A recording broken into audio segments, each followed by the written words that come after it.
네, 국내에서 코로나19 첫 확진자가 나온 지 꼭 300일째가 된 오늘 신규 확진자 수가 205명을 기록하면서 전국적으로 다시 급확산할 조짐을 보이고 있습니다. 자세한 소식 백순영 가톨릭대 의대 명예교수와 함께 짚어보겠습니다. 교수님 어서 오십시오. 네, 안녕하세요. 예, 지금 100명대 후반을 계속 좀 이어가다가 오늘도 200명을 넘었습니다. 일단 2월, 3월에 대구 경북에서 이제 1차 대유행이 있었고 8, 9월에 수도권의 중심에 2차 유행이 있었고 지금이 이제 세 번째 위기다라는 분석도 있는데 교수님께서는 어떻게 보시는지요? 예, 지금 우리 북반구 국가들 전부가 다 신기록 최다 기록을 하고 있고 가까이 있는 일본만 해도 1,700명씩 나오고 있는 상황인데 예. 우리는 상당히 안정적으로 가고는 있었지만 또 지금이 아주 위험한 시기로 보이는 것이 지난달 12일부터 1단계로 완화가 되었거든요. 근데 예. 사실은 1단계로 완화한 그 시점이 좀 이 숫자상으로 또 여러 가지 상황상으로 1단계가 돼서 한 것이 아니라 일상 방역을 하면서도 우리는 지속적으로 방역을 해나가겠다 하는 상황이었었는데 네. 실제로 이 확진자 증가 추세가 상당히 뚜렷하게 나타나고 있고요. 지금 우리도 급격한 확산은 아니지만 실제로 이번 달 들어서 최고치를 계속 경신하고 있고 예. 어제 191명에 이어 오늘 205명이거든요. 근데 이제 수도권이 더 문제일 수가 있는데 수도권에 있어서도 사실은 100명을 좀 넘어가고 있어서 예. 일단 1.5단계의 기준이라는 것은 100명이라고 보고 있지만 그 하루하루의 숫자보다는 추세가 더 중요하기 때문에 지금 계절적인 요인으로 봤을 때에도 겨울로 들어가고 있는 상황에서 이 숫자의 증가 추세는 사실은 굉장히 아슬아슬하고 이것이 100명 이하로 떨어지기는 상당히 어려워 보이기 때문에 어떻게 하면 지금 이 수준을 유지하면서 우리 의료 체제가 감당할 수 있는 범위 내에서 방역이 통제가 가능할 것인가 하는 것이 제일 중요한 것이기 때문에 실제 환자 수가 많이 발생을 한다 하더라도 이것은 우리가 원래부터 감소할 것으로 예상을 했었던 부분이지만 요양병원이라든지 요양원 같은 취약시설 집단으로 수용되고 있는 분들의 예. 감염이 많이 일어나지 않도록 최우선 과제를 삼아야 되겠지만 전체적으로 이렇게 산발적으로 많이 일어난다고 그러면은 우리 방역 당국이 이것을 통제하고 찾아가고 격리시키고 하는 것 또한 어려워지고 예. 이 급격한 확산세는 막을 수가 없는 것이기 때문에 지금 상황이 굉장히 중요하다고 보겠습니다. 예, 저희가 이제 2주 전에 오늘 이제 당시가 할로윈 데이를 앞두고 있어서 당일에 할로윈 데이였잖아요. 그래서 좀 많은 분들이 좀 걱정을 하셨고 당시에 좀 거리두기가 많이 완화가 되면서 좀 마음이 좀 풀어진 게 아니냐 이런 우려들도 나왔습니다. 그리고 또 최근에는 날씨도 좀 급격히 추워졌고요. 근데 그 전에 우리가 이태원 클럽발 사태라든지 대구 신천지교회 사태를 겪었을 때는 이태원 클럽을 가지 않았거나 이제 대구 신천지 교회 근처에 있지 않았거나 예배를 가지 않은 분들은 그래도 어느 정도 조금 마음적으로 조심은 해야겠지만 크게 좀 우려되는 부분은 없었을 것 같아요. 그래서 지금 같은 경우는 워낙 지역 수도권에 물론 많은 숫자를 보이고 있지만 지역 감염도 활발하게 지역 간 감염도 이어지고 있고 그러다 보니까 그 누구도 안심할 수 없는 단계가 된 것 같습니다. 사실은 8월 달에 있어서 집단 발생이라는 것이 상당히 의미가 있었던 것이 8월 12일 날 사랑제일교회에서 처음 발생할 때에 83명인가 됐었어요. 예. 54명이네요. 예, 54명인데 8월 15일 날 광복절 집회 이후는 굉장히 많이 늘어났고 그렇죠. 고령층이 상당히 많았습니다. 그래서 수천 명이 결국은 감염이 되는데 합쳐서 이 사람들이 진단을 제대로 받지 않으면서 방역을 거부하는 부분이 많아서 결국은 다 진단을 했다고 볼 수가 없고 다 격리시키지를 못했기 때문에 우리 지역사회에 있어서의 감염이 상당히 많이 늘어났고 실제로도 8월 27일 날 441명까지 늘어났던 것이 9월 초 돼서 지금 감소가 됐었는데 지금 그 상황으로 다시 돌아간 것이거든요. 예. 결국은 그 시절로 돌아가서 보면은 숫자는 적었지만 급격히 늘어났지만 한 달 후 정도에는 통제가 가능하게 됐었는데 지금 상황을 보면은 일상 다반사로 일어나는 상황, 즉 서울 수도권인 경우에 있어서는 어디서 나와도 이상하지 않을 정도로 지역사회에 있어서의 무증상 감염이 상당히 많이 퍼져 있는 것이기 때문에 예. 폭발적인 증가가 일어날 수 있는 이 잠재성이 굉장히 높다는 것을 뜻하는 것이고 또 지금 상황에서 보면 서울 수도권뿐만 아니라 다른 지역으로까지도 확산되고 있기 때문에 광양이라든지 여수라든지 예. 원주라든지 특히 강원권 이런 데서 많이 나오고 있어서 지금 상황이 굉장히 분기점이 될 수 있는 상황일 수가 있는 것이 통제하기가 더 어려울 수 있다는 것이죠. 어딘가가 목표가 있는 것이 아니고 실제로는 다반사로 일어나는 집단적인 산발적인 발생이 굉장히 더 빈번해졌다 하는 예. 것이기 때문에 항상 방역은 더 늦을 수밖에 없습니다. 찾아가면서 방역을 하는 것인데 비해서 지금 우리의 여러 가지 상황들은 좋은 것은 하나도 없고 결국 날씨는 계속 추워지고 우리 몸의 면역력은 떨어지면서 바이러스는 이 건조하고 낮은 기온에서 훨씬 더 생존력이 높아지기 때문에 또 우리는 겨울이 되면서 환기가 어렵고 실내 활동이 많아지는 이런 상황 속에서 실내 습도도 잘 맞춰주고 해야 되는데 이 상황 자체를 보면은 이 200명씩 되는 지금 올라가는 것이 이 정도만 유지된다고 그래도 괜찮겠지만 200명이라는 숫자만 해도 이것이 계속 누적이 되게 되면은 그쵸. 우리 의료 체제에 부담이 갈 수가 있는 상황이거든요. 예. 그래서 지금 이 수를 결국은 제일 중요한 것이 확진자 수인데 이 수를 어느 정도 낮춰주지 않으면 즉 감소세로 만들어주지 않으면은 상당히 통제 불가능한 숫자까지도 갈 수가 있어서 지금 우려가 되는 상황일 수 있습니다. 예, 날씨도 이제 점점 추워지고요. 지금 이렇게 좀 집단 감염이 수도권만의 이야기는 아닙니다. 모두가 좀 방심할 수 없는 상황인데요. 그러다 보니까 방역 당국에서도 거리두기 단계 상향 조정 가능성을 계속해서 언급을 하고 있습니다. 1.5단계 좀 기준을 이대로라면 충족할 수 있다라고 경고를 했는데요. 어느 정도의 요건이 충족되면 격상될 수 있는지 좀 설명을 해주시죠. 결국 우리가 지금 이걸 5단계로 나눠 갖고 있는데 이 5단계의 숫자라는 것은 꼭 확진자 숫자만을 얘기하는 것은 아니고 여러 가지 의료 체제가 감당할 수 있느냐, 뭐 여러 가지 또 재생산 지수가 얼마나 되느냐 하는 것들을 다 검토를 해야 될 부분이긴 하지만 일단 숫자만으로 보면 서울 수도권에서 100명 이상이 일주일 하루 평균 100명 이상이 나올 경우에 1.5단계로 가게 되겠고 비수도권인 경우에서는 30명, 그중에서도 강원과 제주는 10명인데 지금 서울 수도권하고 강원 지역이 상당히 우려가 될 수가 있고 실제로도 1.5단계를 천안, 아산, 원주, 순천이 1.5단계를 시작했고 어제부터는 여수, 광양부터 1.5단계로 격상을 시켰거든요. 지금 상황으로 봐서는 강원도하고 서울 수도권인 경우에 있어서는 선제적으로 1.5단계를 하는 것이 좋지 않을까 생각을 하는 것이 1.5단계라고 그래도 사실 그렇게 많이 차이가 나는 것은 아닙니다. 우리 지금 마스크 쓰기도 의무화가 되어 있고 실제 어떤 영업 장소에 들어갈 때에도 거의 자유롭게 들어가는데 실제 그 단위 면적당 명수, 인원수의 제한 정도만 걸리는 상황이고 뭐 대규모 집회 정도 못하는 것이기 때문에 지금 여러 가지 심리적인 면으로 봐서도 지금 해이해지면 안 되기 때문에 다음 주 초 정도 되면은 이것이 감소세로 바로 떨어지지 않는 한 1.5단계로 선제적으로 격상하는 것이 지금은 옳은 시기라고 보겠습니다. 네, 다음 주 초쯤에는 좀 격상을 하는 게 좀 맞다라는 의견도 보내주셨는데 그럼에도 불구하고 지금 뭐 많은 우려를 좀 사고 있는 부분 중에 오늘 오후에 이제 민주노총이 전국 곳곳에서 노동자 대회를 예정대로 좀 개최를 하겠다라고 하다 보니까 글쎄요, 지침에 따라서 99명 이하만 모인다는 게 과연 실효성이 있을까라는 부분에도 좀 의문이 들거든요. 교수님께서 어떻게 보시나요? 뭐 100명 이하면 괜찮고 100명 이상이면은 뭐 그런 얘기는 아니지만 일단 기준을 100명으로 정해 놓은 것을 이것을 여러 군데에서 한다 그러면 결국은 100명 이상 하는 것이 마찬가지인 것이 결국은 다 같은 단체에서 하는 집회가 지금 서울서만 해도 100여 곳 전체적으로 보면 10,000명이 넘어가는 숫자가 집회를 하면서 서로 집회 전후에 있어서의 여러 가지 모임이 있을 수밖에 없거든요. 집회 전에 여기 사전 모임을 할 것이고 또 집회를 하면서는 많은 사람들이 거리 두기가 100명이라고 할지라도 굉장히 어려울 수가 있고 또 상당히 구호를 외치고 하는 부분들이 많은 부분들이 있어서 이런 부분들이 더 어렵고 또 이런 집회가 끝나면은 서로 이동들을 하면서 같이 뒤풀이도 하고 하는 거 분명히 할 겁니다. 그래서 그 집회 시기에 있어서 방역수칙을 준수하는 것뿐만 아니라 일단 지금 이 시기에 사람들이 많이 모이는 상황이 만들어진다는 것, 또 이 지역사회에 있어서의 그 감염이라는 것이 꼭 이 집회뿐만 아니라 이 집회로부터 시작하는 확산이라는 것이 상당히 지금 우려가 될 수밖에 없는 상황에서 이 집회를 지금 꼭 해야 되느냐 하는 것들이 심각하게 우리 시민들이 지금 우려를 하고 계실 것으로 보이고요.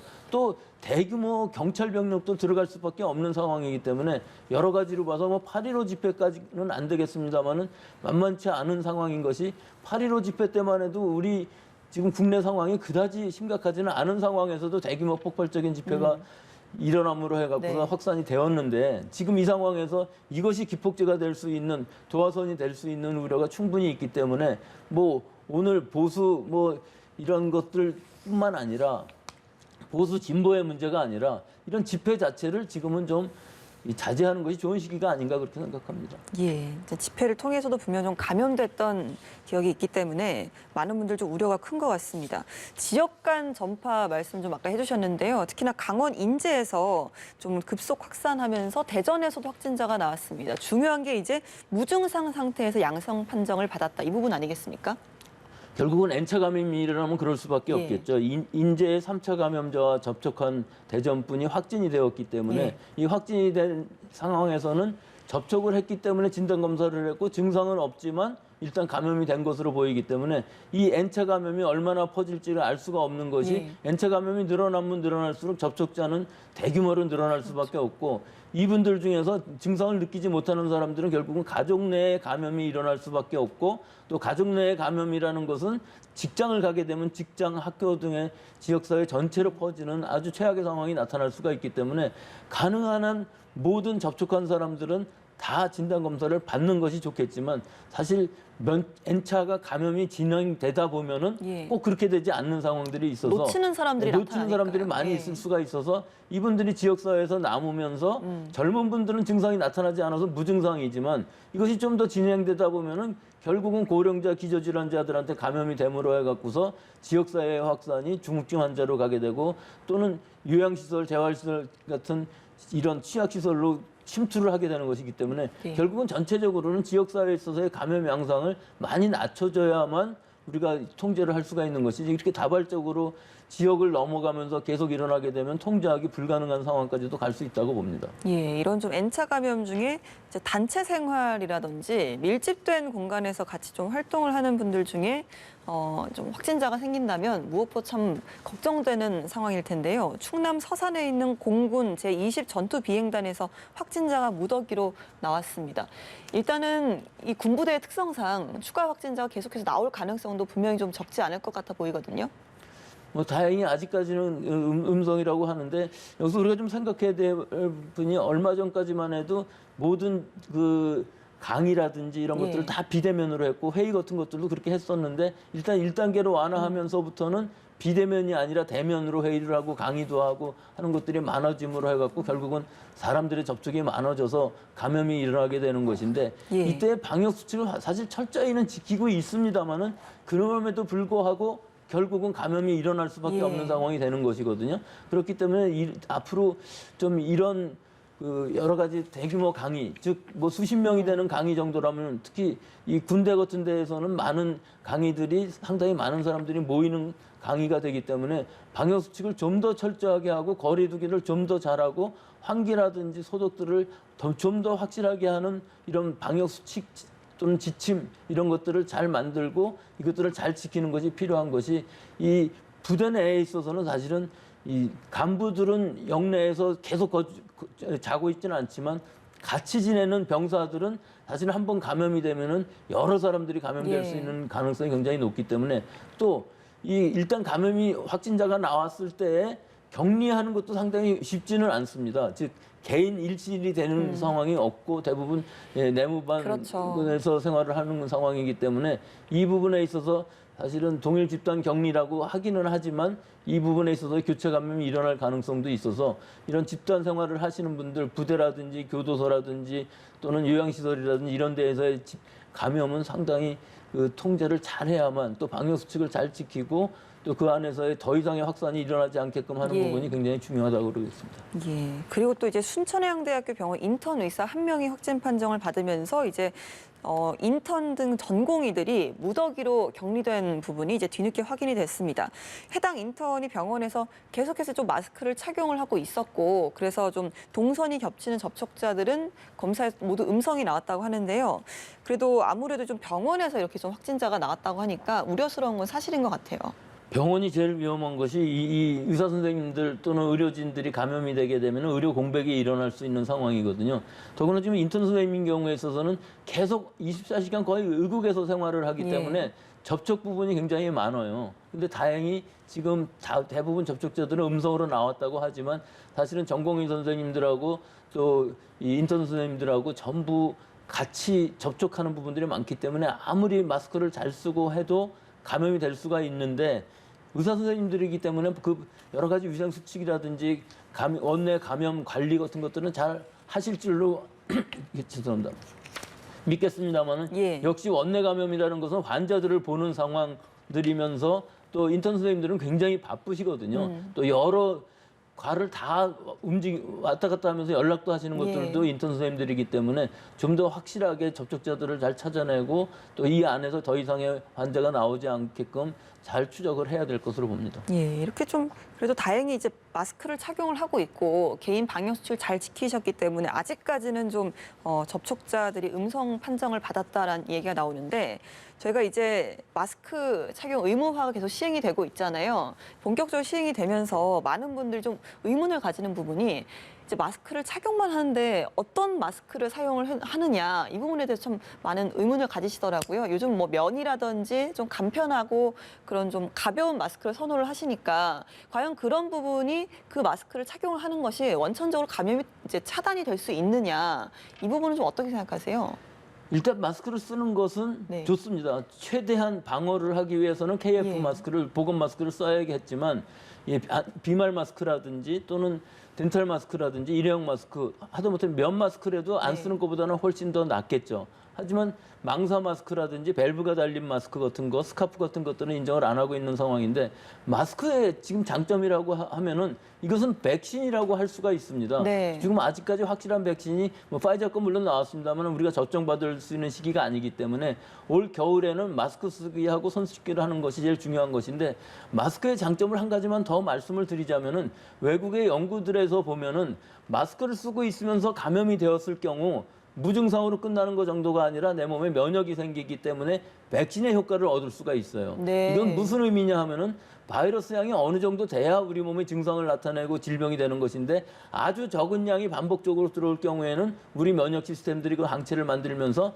증상은 없어지는 즉 결국은 무증상 감염이 될 수가 있다는 것이거든요. 네. 그 무증상 감염에 의해서 면역이 생긴다는 것은 백신이기 때문에 마스크를 꼭 쓰시고 일상생활을 하신다면 굉장히 도움이 될 것으로 보이고 지금 오늘 겨울이기 때문에 마스크 쓰는 부분에 있어서는 좀 더 도움이 될 수가 있습니다. 예. 추워지게 되면은 마스크 쓰기는 더 좋은 상황이긴 하지만 일단 마스크는 정확하게 쓰시는 것이 더 중요하고 또 한 가지는 위생적으로 쓰시는 것이 더 중요하기 때문에 예. 마스크를 뭐 계속 일회용 마스크를 며칠씩 쓴다든가 하는 것보다는 일회용 마스크인 경우에 있어서는 좀 더 위생적으로 자주 갈아 쓰시고 KF 마스크 같은 네. 경우에는 좀 더 위생적으로 쓰시면서 뭐 재활용을 하셔도 재사용을 하셔도 되겠습니다만은 정확하게 내 몸에 이 바이러스가 들어오는 것을 100%는 못 막아준다 할지라도 약간 들어오는 공기 감염 정도에서 들어가는 것 정도에서는 우리 몸이 백신 역할을 할 수도 있다는 것을 아셨으면 좋겠습니다. 네, 완전 100% 차단이 아니더라도 어느 정도 좀 최소한의 어떤 감염을 통해서 면역으로도 또 이야기가 될 수 있다라는 부분 전 처음 들어보는 것 같습니다. 백신 말씀하신 김에요. 지금 뭐 미국도 그렇고 러시아에서도 이제 백신 개발을 주장을 하고 있는데 이런 부분은 상당히 좀 고무적인 결과다 이렇게 저희가 판단할 수 있는 걸까요? 물론 고무적이죠. 지금 파이자뿐만 아니라 모더나도 이번 달 정도에는 3상 결과를 발표할 것 같은데 지금 3상을 하고 있는 것만 해도 한 11개 정도 됩니다. 네. 그중에 중국계 4개나 있고 러시아 것도 있지만 사실 중국이나 러시아 거는 3상을 거친 게 아니기 때문에 여러 가지 안전성이라든지 효과 같은 것들이 의심스러워서 우리가 사용을 하고 있지 않은 것이거든요. 네. 그런 상황에서 지금 11개 중에서 과연 몇 개나 제대로 성공을 할지는 아직은 알 수 없습니다만 분명히 몇 개는 성공을 할 것이기 때문에 네. 우리가 지금 희망적으로 볼 수가 있는 것이고 특히 파이저나 모더나 같은 경우에 있어서는 상당히 콜드체인 같은 것들이 어려운 부분이 있습니다. 모더나만 해도 마이너스 20도에서 콜드체인을 형성을 해줘야 되는 유지를 해줘야 되는데 비해서 그 이외에 아스트라제네카라든지 뭐 러시아 백신, 중국 백신 같은 것들은 2도에서 8도씩 유지하면 되기 때문에 콜드체인 자체는 그다지 문제가 되지는 않거든요. 하지만 아직 3상이 다 마친 상태가 아니고 또 하나는 이 백신들이 그럼 과연 얼마나 지속할 수 있느냐 하는 예. 부분들하고 또 이 백신들의 이제 여러 가지 가격 같은 것들, 수급, 대량 생산하는 것들의 문제들이 여러 가지가 풀려야 될 부분들이 또 있습니다. 또 마지막으로 한 가지는 만약에 백신을 맞고도 감염이 됐을 경우에 그 감염이 좀 얼마나 심각하느냐 하는 부분도 좀 고려를 해야 됩니다. 즉 적은 사람이 감염된다 할지라도 백신 맞은 사람들이 안 맞은 사람보다 증상이 더 심해진다면 그것은 백신으로서 의미가 없어질 수가 있거든요. 근데 지금은 너무나 빠른 시간에 이것이 개발되고 있기 때문에 이 모든 것을 다 체크를 할 수는 없고 지금 상황에서는 어느 정도 부작용이 있다 할지라도 그것을 예. 감수하면서 일반 시민들한테 맞출 수밖에 없는 것이고 그것이 오히려 사상이라는 것이 되기 때문에 우리는 그 외국에서 접종되는 것들을 잘 살펴보면서 어떤 백신이 제일 유망할 것인가를 예. 판단할 수 있는 여유는 있는 방역 상태라고 볼 수는 있겠습니다. 알겠습니다. 저희가 뭐 앞서 좀 전해드린 소식인데요. 올해 처음 해외 원정에 나섰던 축구대표팀에서 확진자가 무더기로 나왔습니다. 권창훈, 이동준, 조현우, 황인범 등 선수 4명 그리고 또 스태프 1명이 코로나19 양성 판정을 받은 겁니다. 지금 증상이 없는 상태라고 하고요. 그래도 지금 오스트리아가 이제 유럽에 있다 보니까 유럽 같은 경우는 굉장히 좀 재확산이 심각한 상태잖아요. 감염 경로를 한번 추정을 해본다면 어떻게 한번 알 수 있을까요? 글쎄요, 이건 지금 감염 경로를 알 수는 없겠죠. 예. 예, 유럽에 있으니까 유럽에서 걸렸다고 볼 수도 있겠지만 한국에서부터 떠날 때부터 그렇죠. 감염되어 있을 수가 있는데 문제는 이 선수들이라는 것은 결국은 같이 생활을 할 수밖에 없는 상황이고 또 신체적으로 접촉이 있을 수밖에 없는 상황이기 때문에 결국은 이 안에서 얼마나 많은 선수들이 지금 감염이 되어 있느냐 하는 것들이 지금 진단이 되어야 될 것이고 격리를 확실하게 하면서 이것을 통제를 해야 될 텐데 사실 운동선수인 경우에 있어서는 격렬한 운동에다가 또 이런 같이 생활하는 접촉, 결국은 이 외국에 원정을 갔다는 얘기는 같이 합숙을 한다는 의미와 같은 부분이고 예. 또 같은 이동수단에 있어서 버스 같은 것을 타고 다니게 되면은 실내 환경에 있어서의 접촉이 굉장히 많기 때문에 이건 우려가 많을 수밖에 없습니다. 알겠습니다. 오늘 말씀 여기까지 듣도록 하겠습니다. 백순영 가톨릭대 의대 명예교수와 함께 코로나19 확진 상황 이야기 나눠봤습니다. 오늘 말씀 고맙습니다.